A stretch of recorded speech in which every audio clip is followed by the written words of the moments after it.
Well, it's always nice to see a man finely dressed. And Royalwood, you always take the fashion trophy because I've never ever seen you dressed in sweats or a t-shirt.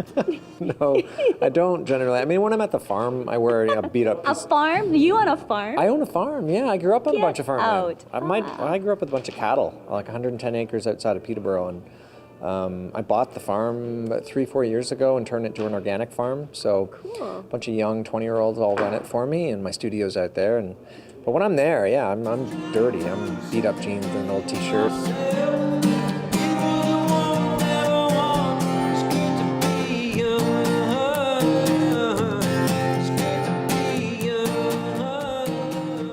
Congratulations on the new album, Thank Ghost you very Light. much. Thanks. And I hear that you play like 90% on the album and you play a gajillion instruments.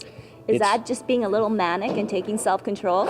No, you know what? It's a point of joy and interest and excitement, and there's that whole Joseph Campbell, you follow your bliss. When I was a kid, I just loved music, and I would kind of lock myself into my bedroom and learn all these instruments. And I had 3 older brothers who were all very gregarious and outgoing, and they had their things, and music was mine. So it just found its avenue. Well, and I remember first interviewing you and seeing you come past through Winnipeg as the years go by, but I sense I guess, sort of like a freedom, a lightness about you. Oh, I appreciate Yeah. that. Yeah, I mean, I've definitely turned the corner, you know, just emotionally speaking and career-wise and philosophically. I definitely feel firmly rooted, and I have an amazing foundation and an amazing team and dearest friends and family sort of behind me. And when you finally realize that as an artist, you get a chance to let go. And now I have an amazing life. I'm so grateful for what I have, and I love every second of it, and I get to tour the world and make music for a living, and I'm just really lucky. I'm lucky. Well, you know what? We're lucky to have you, and then, again, part of the Winnipeg Jazz Fest, and jazz festivals across Canada, though, are really dear to your heart. They are. I mean, I grew up playing jazz, especially jazz piano, and Oscar Peterson was a personal hero to me.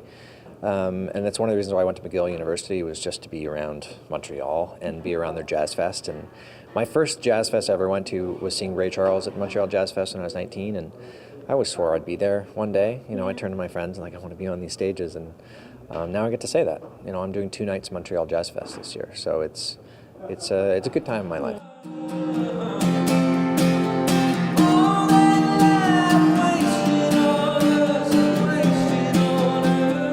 Ghost Light. The name, what does it mean to you? And I guess maybe this album is a kind of a pivotal one for you this time. Yeah, I mean, it's funny, as an artist, we always feel like the latest, nearest, and dearest is the pivotal moment, but this one is a watershed moment to me, and I just felt like making it, there's someone else at the wheel, there's so many other sort of spirits guiding it, and the idea of a ghost light goes back to theater tradition, and in the theater world, when everyone else goes home and the place is empty, they put a light on stage that's on this big, tall sort of stand, and it's supposed to keep the spirits out. 2003, a long time ago, I wrote a song about ghost light, and if you extinguish it, and what if you exist with those ghosts that now come into the room, and you perform with them, and you exist with them, and that's how I felt making the record, that the ghost light was out, and there was definitely something with me, because everything about it was serendipity. You know, I wasn't even planning to make a record. It just kind of happened. I was in LA, and I was visiting friends, and I went into a friend's studio, and we're like, hey, let's just make music today. So, you know, I pull out my journal and my songbook, and I'm like, well, here's one I was working on. And Bill starts playing drums, and I start playing all the instruments, and then the next day we did another song, and the next day another song, and we kind of looked at each other and like, okay, I think we're making a record. So we canceled our schedules and just got down to work for 2 weeks, and now I have this record. So it's, yeah, there was fate at work for sure.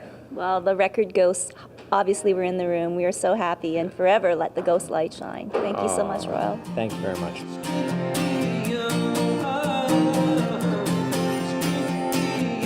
We're backstage on Go on Tracy Koga.